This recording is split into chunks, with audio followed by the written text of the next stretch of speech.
All right, so we're in the second half. Let's get started, folks. Let's stop talking, please.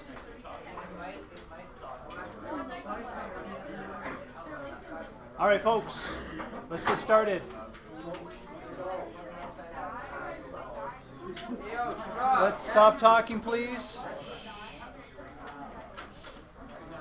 Second part of 3.4, talking about logarithmic equations. So our tools for logarithmic equations, I want to write these up again. They're the same ones we use for exponential equations, but we're going to use our one-to-one properties.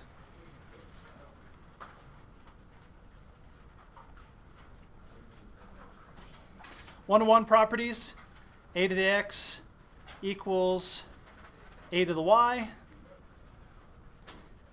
If and only if, that's what the two-sided arrow means, x equals y. And log base a of x equals log base a of y, if and only if x equals y. So that's a property of one-to-one functions. If I plug the same thing in, I have to get the same thing out. If I get the same thing out, the only way I can do that is if I plug the same thing in. And our inverse properties.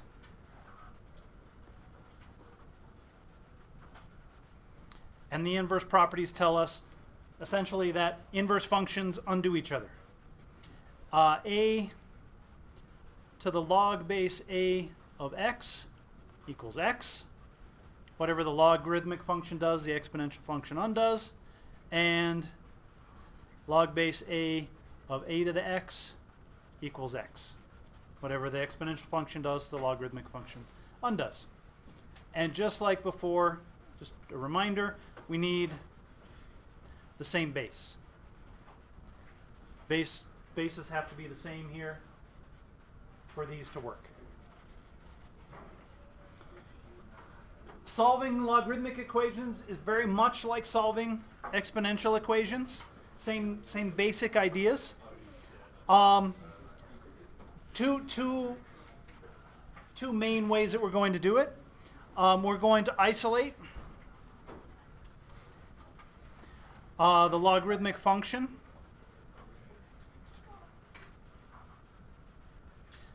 And then rewrite in exponential form.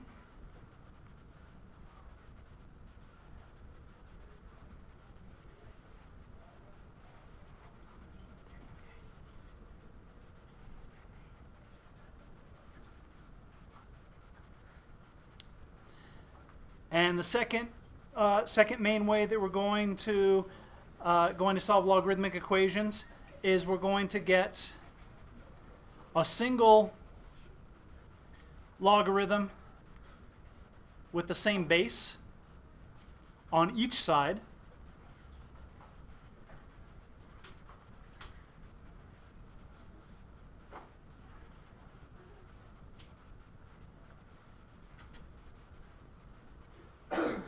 And then use the one-to-one property.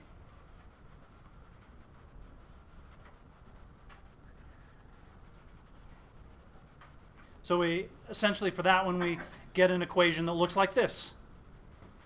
And then we can say, well, then x equals y. On each of these, I'm going to put in parentheses. Another way to think about it, once we do the first step, is we can think about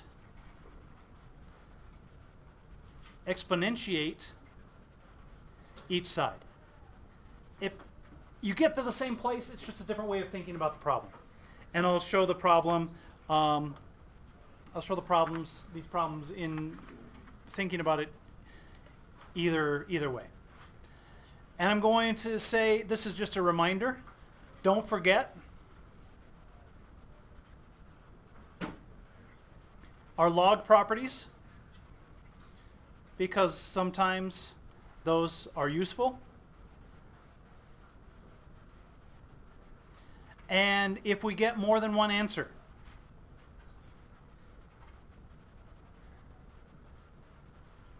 so we want to check the solutions if more than one. So we want to check our solutions in our original equation if we get more than one answer. So I just want to go through some examples here of solving logarithmic equations, and then we'll talk about a couple of applications. All right. First one, we want to solve all of these we're solving. 2 log x equals 5. So let's isolate the logarithmic function. Log x is 5 halves. And now I have a logarithm, the logarithmic function by itself on one side. I can rewrite in exponential form. So how do I write this in exponential form? X equals 10 to the 5 halves. When I don't have a base there, that's base 10. I can plug that in my calculator, and that's approximately 316.228. The other way I can think about this is I can think about exponentiating. And what that means is raise your base to the power of both sides. So I could say 10 to the log x equals 10 to the 5 halves. So I just raise the base to the power of each side. Well, what's 10 to the log x? Yeah, we can use the inverse property. X equals 10 to the 5 halves. We get to the same place, it's just a different way of thinking about it. Some people prefer to think about it this way. Some prefer to think about it that way. Some go back and forth. Which one do you prefer? I don't think I have a preference. All right, let's look at another one. Natural log square root x plus 2 equals natural log x. All right, well, this one's pretty nice. We already have a logarithm of the same base, a single logarithm with the same base on either side of the equation. So I can use the one-to-one property, and I can say square root of x plus 2 equals x, using the one-to-one property. If I thought about exponentiating,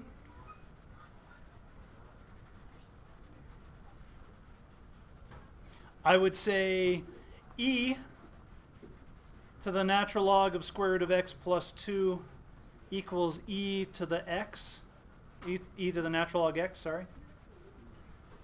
And the exponential function, the logarithmic function, undo each other, and I get the square root of x plus 2 equals x. Get to the same place.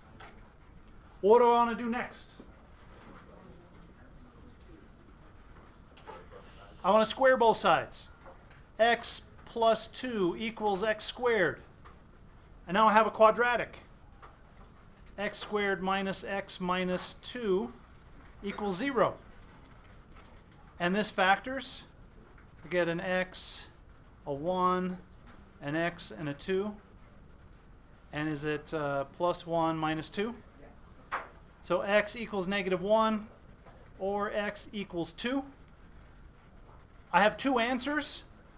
I need to check my answers in the original equation. Does this one work? No, because I have natural log of negative 1, which is out of the domain of the natural log function. So this is no solution.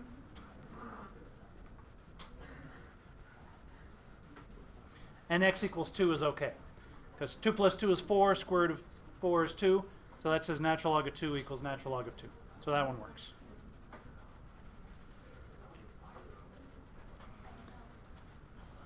Does anybody see a third way that we could solve this problem? What if I'm going to do a third way. What if I said, oh, I want to get the logarithms all together? So I wrote natural log square root x plus 2 minus natural log of x equals 0.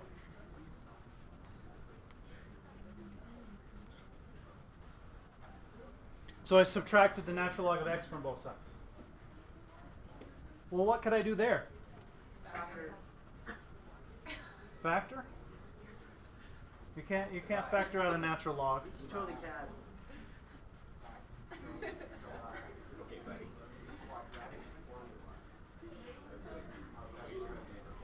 Well, don't we have some properties of logarithms? Logarithms turn subtraction into division. So I can rewrite that as natural log square root of x plus 2 over x.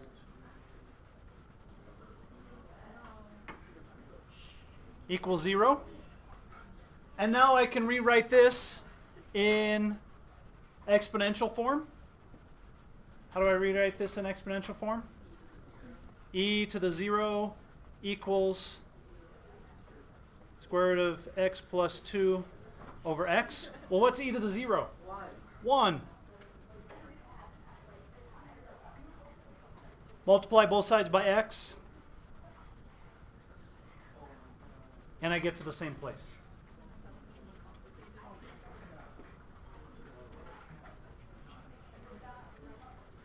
All right, questions there? Let's look at another one.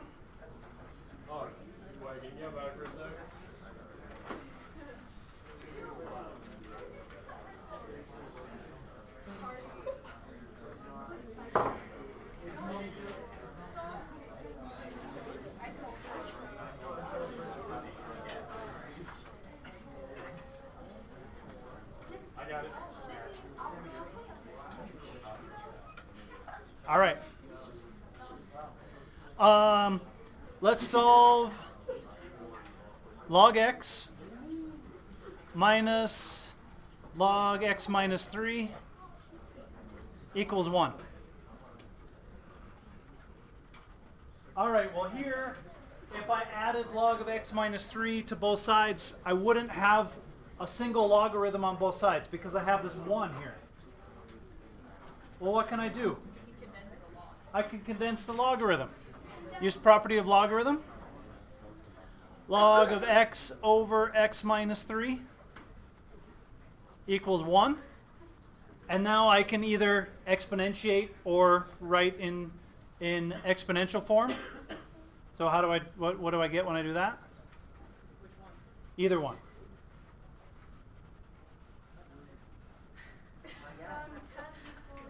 10 Over x minus 3. 10 to the 1 equals x over x minus 3. Well, 10 to the 1 is just 10. And now I can multiply both sides by x minus 3. So I get 10x minus 30 equals x. So negative 9x equals negative 30. And x equals 30/9, which is 10/3.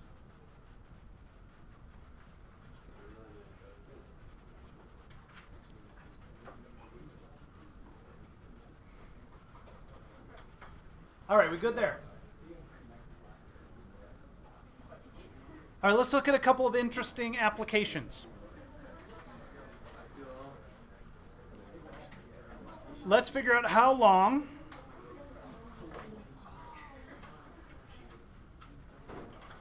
to double an investment at 8% continuous interest.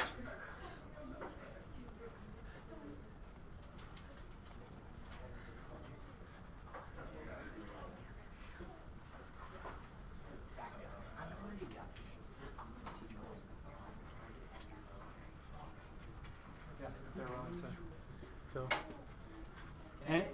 Andrew and Athena, your pictures got lost.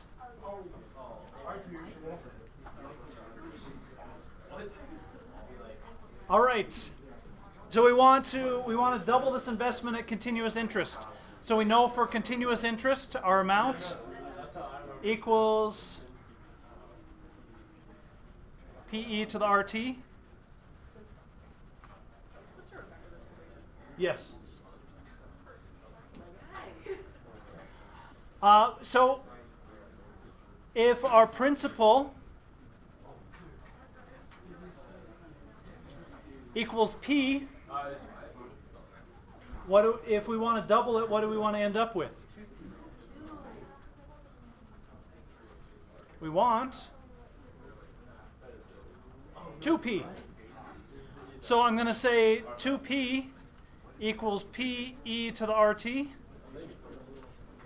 Well, look, isn't this nice? I can divide both sides by P. And our rate is 0.08.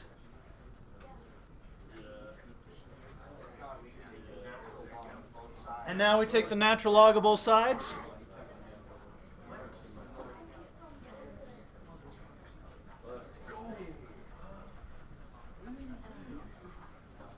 And what's the natural log of e to the 0.08t? So I get natural log of 2 equals 0.08t. And the time is 0.08 divided by, sorry, the other way around. Natural log of 2 over 0.08. And this is about 8.66 years. The interesting thing about this is it doesn't matter how much we invest.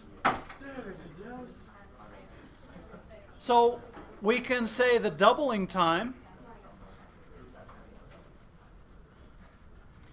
is t equals the natural log of 2 over the interest rate.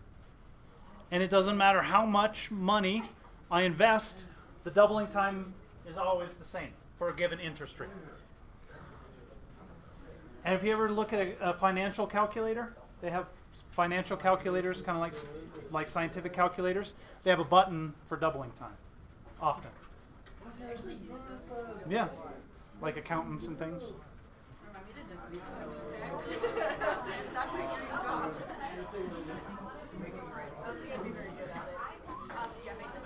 All right, questions there? All right, the next one. Let's say that I have, $50,000. And I need $350,000 to buy a boat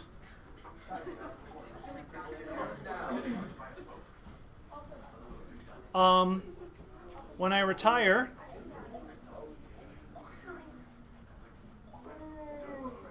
in 15 years. What interest rate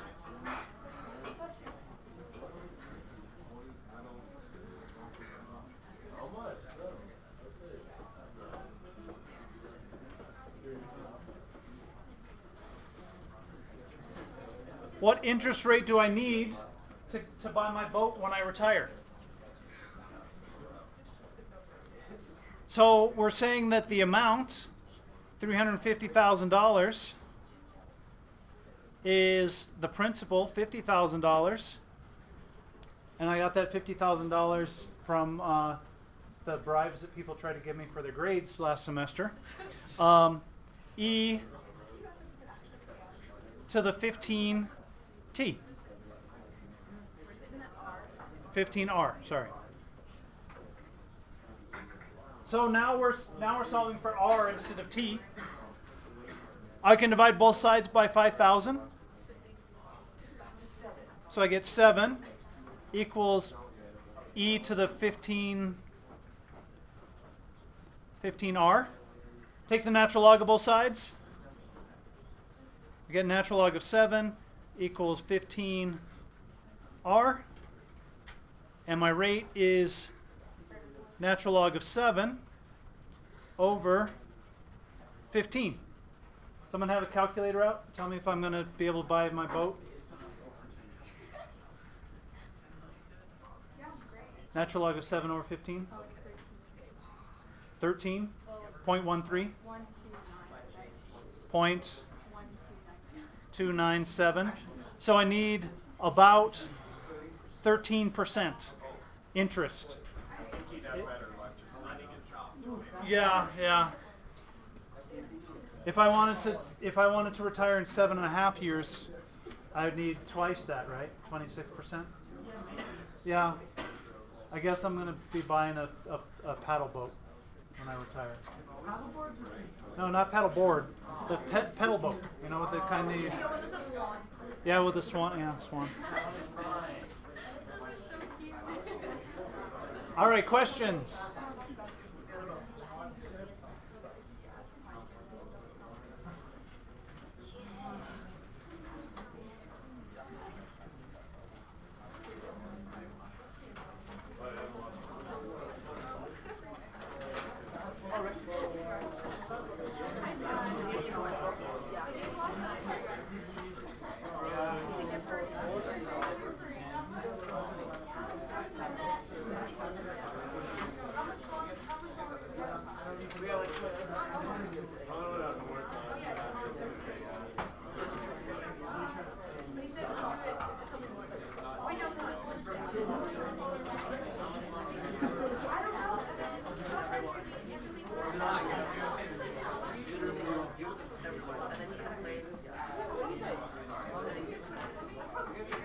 All right, there you go.